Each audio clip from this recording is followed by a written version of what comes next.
Maharashtra today 24 news सत्य परिस्थितीचा सविस्तर आढावा।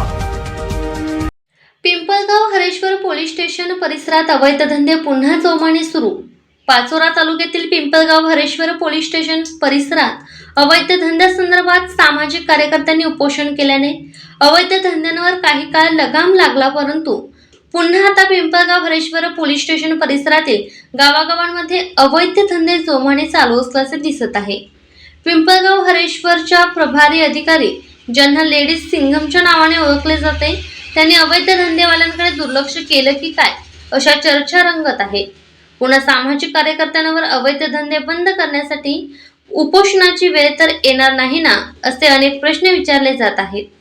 पिंपळगाव हरेश्वर पोलीस स्टेशनच्या दूरक्षेत्र परिसरातील गावमने मध्ये लोहारा, कासमपुरा, कळमसरा हद्दीत मोठ्या प्रमाणात देशी विदेशी गावठी हातभट्टीचे अवैध धंदे खुलेआम चालू असून कुठल्याच प्रकारची कारवाई होत नसल्याने पिंपळगाव हरेश्वर पोलीस प्रशासनाच्या कार्यप्रणालीवर संशय निर्माण होत आहे।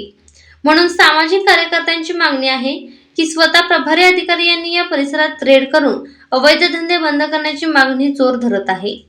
महाराष्ट्र टुडे मराठीसाठी ब्युरो रिपोर्ट, चंदू खरे, पाचोरा, जळगाव।